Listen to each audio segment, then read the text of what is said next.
bueno, hablemos de algo que aqueja también a algunos, porque cuando hay problemas respiratorios pudiera de repente presentarse una falta de aire, una dificultad para respirar.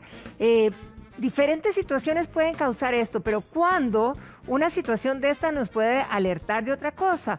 Hoy vamos a examinar este tema que realmente, pues después, además de la pandemia, ha sido todo, ¿verdad? Un tema. El doctor Jorge Espitaleta está con nosotros. Doctor, un placer tenerlo aquí en casa. Gracias. Doctor, ¿cuándo realmente o cuando sentimos esta falta de aire nos asustamos y puede verdaderamente, ¿verdad?, ser alarmante para muchos? ¿A qué se puede deber esta falta de aire? Ok, la falta de aire es un gran signo de muchísimas cosas. Pueden ser problemas respiratorios, cardiovasculares, problemas hasta de estrés, podría ser, pero nunca pensemos que la causa inicial es estrés o ansiedad. Siempre cuando nos consulta un paciente con dificultad para respirar debemos pensar que es una causa fisiológica, debemos descartar cualquier causa, bien sea, como ya dijimos, del corazón, de los pulmones, de algunos otros órganos. Por ejemplo, un paciente con una anemia importante puede tener dificultad para respirar, pueden ser por trombos en las piernas que hayan migrado, etcétera, etcétera. Entonces tenemos que hacer una serie de descartes antes de poder definir de que es solo ansiedad. Entonces sí tenemos que hacer como una serie de estudios y demostrar si el paciente tiene un antecedente. Por ejemplo, si yo soy asmático y empiezo con falta de aire, pues entonces debo hacerme algo que los asmáticos deberían tener en casa, que es un flujo pico, que con esto definimos realmente cuánto de verdad estoy teniendo problema. Inclusive los nuevos tratamientos para asma indican que los pacientes pueden usarlos en casa sin necesidad de ir al hospital para evitar precisamente el congestionar, pero también hay que tener un límite, igual para los pacientes cardiópatas. Si yo tengo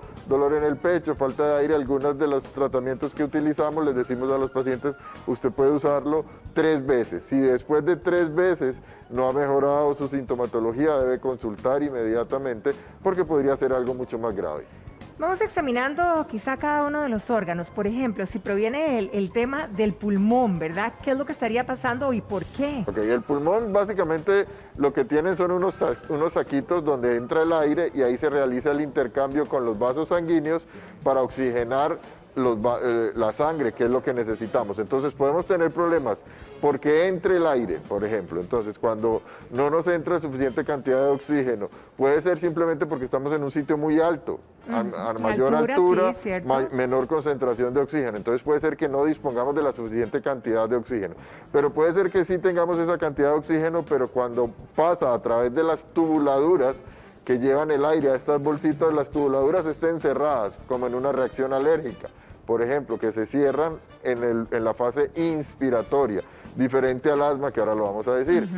Puede ser que el saquito esté lleno de agua o de sustancias infecciosas, lo que secreta uno, digamos, cuando tiene una neumonía. Entonces, ese agua que tengo de más o ese proceso infeccioso no permite que el oxígeno ingrese al torrente sanguíneo. Entonces, también voy a sentir falta de aire. Por último, si en el torrente sanguíneo está tapado, si yo tengo un tromboembolismo pulmonar, a pesar de que la cantidad de oxígeno llegue bien, no voy a producir intercambio porque no hay flujo.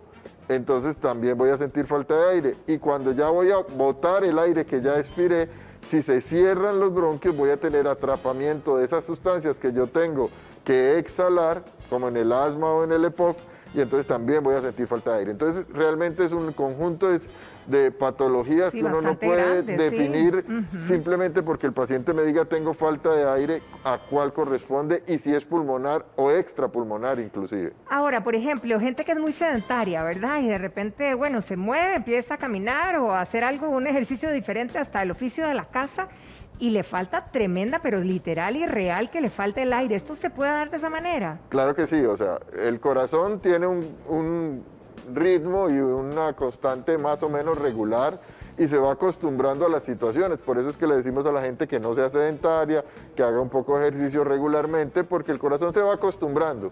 Y si al final de cuentas usted acostumbró precisamente a su corazón a no hacer nada y de repente lo exige, el corazón lo que tiene que hacer es aumentar la cantidad de veces que bombea por minuto para que la sangre oxigenada pueda circular.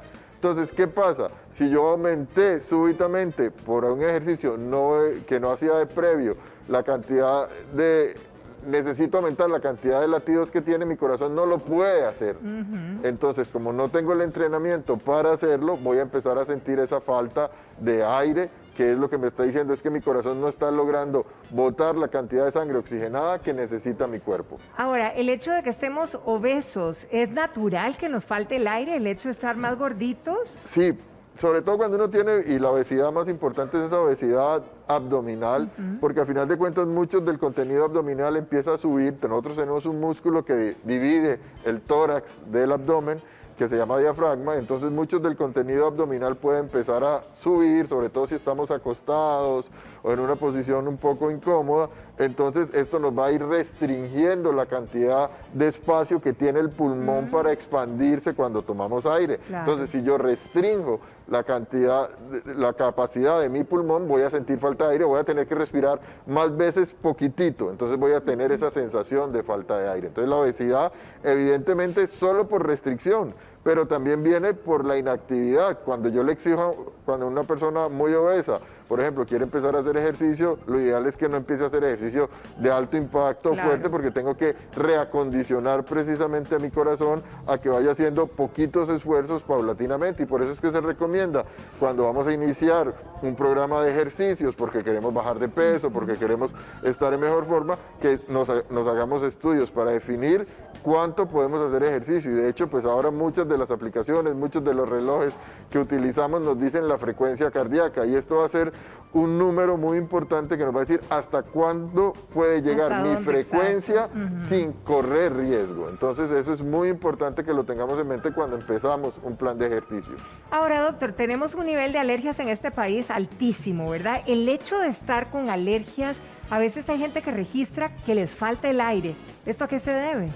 Por supuesto, las reacciones alérgicas severas, y que es una de las más preocupantes, que se puede llevar a anafilaxia, es que se cierran las tuberías estas que yo les digo, que traen aire hacia los pulmones, se cierran, entonces evitan el ingreso de oxígeno a los pulmones, y por lo tanto, obviamente voy a tener sensación de falta de aire. Y las alergias severas, por eso es que uno debería saber a qué es alérgico, debería tenerlo anotado, debería tenerlo en una pulsera por si cae inconsciente, porque a veces es alimentos, pero muchas veces son a medicamentos que utilizamos usual y habitualmente. Y si un paciente llega inconsciente a un hospital y se le coloca uno de estos medicamentos, podríamos empeorar todavía la condición de nuestro paciente. Ahora, doctor, aquí verá la clave de cómo diferenciar, porque hay gente que está muy estresada o muy ansiosa quizá, y de repente siente que literalmente le falta el aire y esto le asusta muchísimo. ¿Cómo diferenciar qué es un problema emocional o psicológico a uno físico? Probablemente lo más importante es el desencadenante. O sea,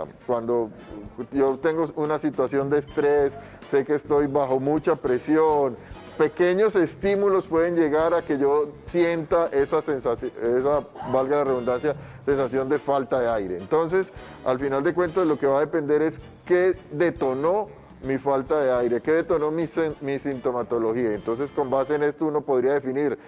Igual uno le dice normalmente a las personas cuando empieza con esa sensación, intente calmarse, intente estar relajado, estarse quieto y esperar que pase. Normalmente, si es un cuadro de ansiedad, podría responder de manera muy fácil, pero si el cuadro persiste más allá de un tiempo prudencial, pues uno sí debería acudir donde el médico, acudir al hospital, porque podría yo también falsamente estarme haciendo en mi mente decir, no, esto es un ataque de ansiedad, cuando realmente sí corresponde a un problema importante. Sí. Ahora, ¿qué pasa, por ejemplo, con pacientes que están en tratamiento de una quimio o una radioterapia? ¿Estas de alguna manera podrían provocar falta de aire en algún tipo de paciente? Depende obviamente del tipo de tumor, porque depende de donde le estamos dando radioterapia, por ejemplo, pueden crear algunas zonas, precisamente evitar que se expandan, pueden dañar un poco algunos órganos adyacentes, y la quimioterapia sí, porque al final de cuentas algunos de los efectos de la quimioterapia es que empiezan a producir anemia.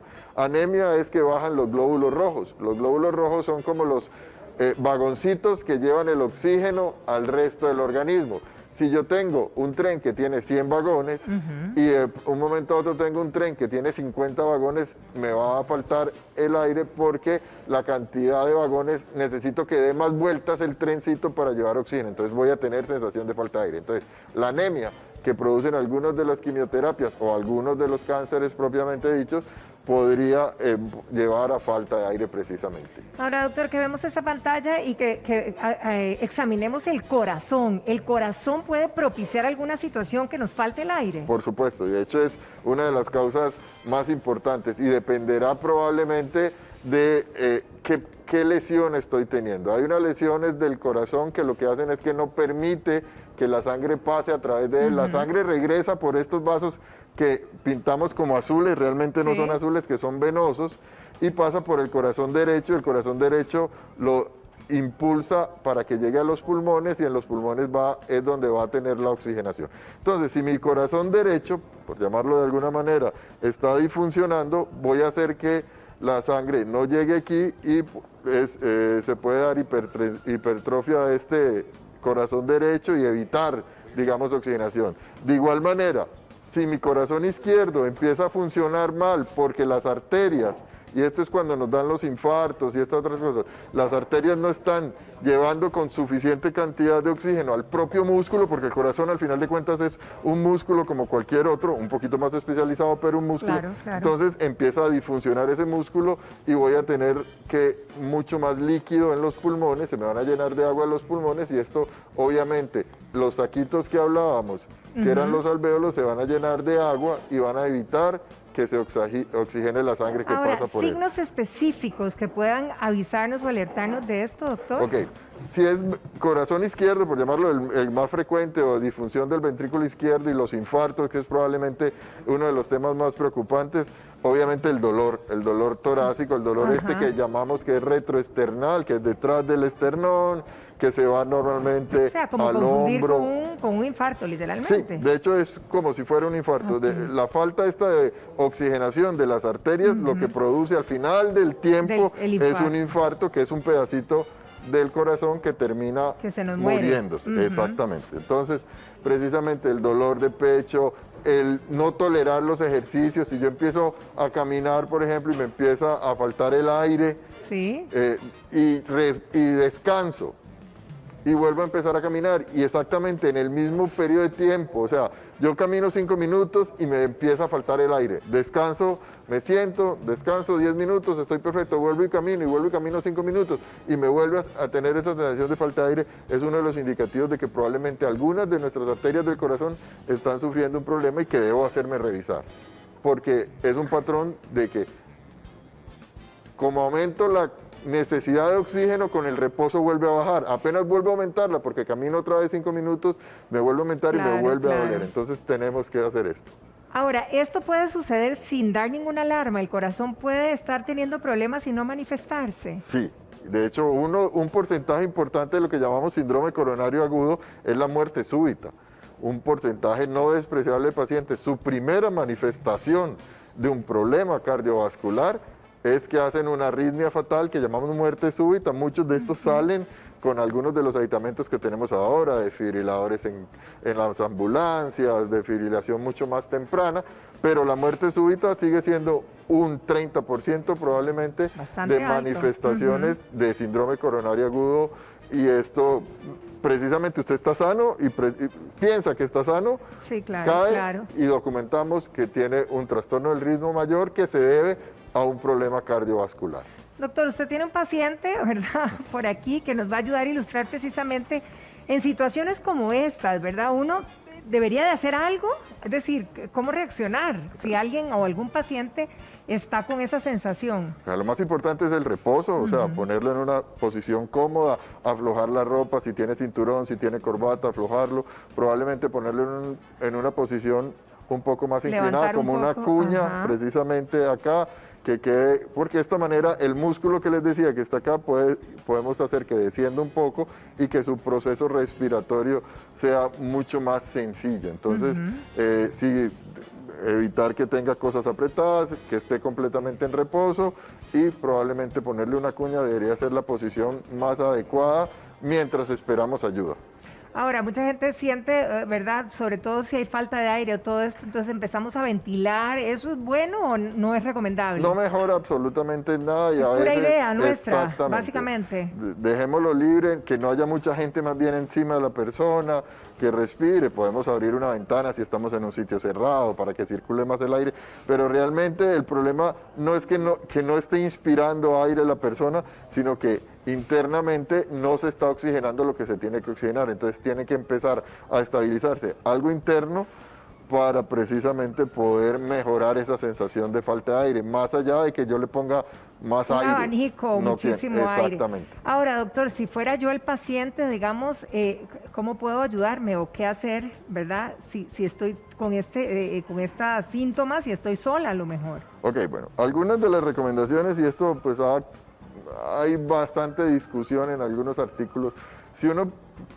logra ver, por ejemplo, con algunas de las aplicaciones, que su ritmo está siendo irregular del corazón, a veces toser podría resolver un poco esta situación. Es como una autodescarga eléctrica, Como- digamos, exactamente. Y hay algunos estudios que están a favor, por ejemplo, que si usted tiene que desplazarse y de verdad está sintiendo por alguna de las aplicaciones actuales de que su ritmo no está siendo regular, probablemente el toser mejore en algo por la presión interna que ejerce y podría mejorar. Pero realmente lo más importante cuando sospechamos un problema cardiovascular es la atención más rápida y oportuna. Entre más rápido esté uno en un hospital, más posibilidades tiene de sobrevida. De superar la situación.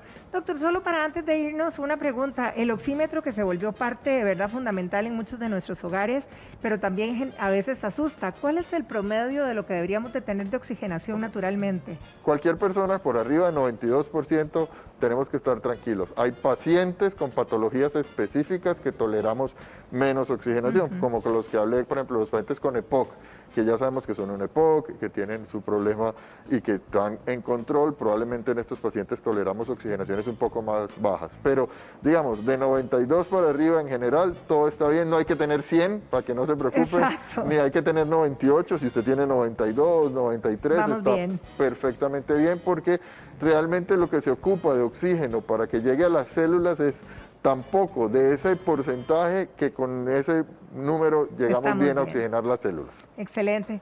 Doctor Espitaleta, como siempre, muchísimas gracias por iniciar la semana con nosotros. Feliz semana para usted. Igual.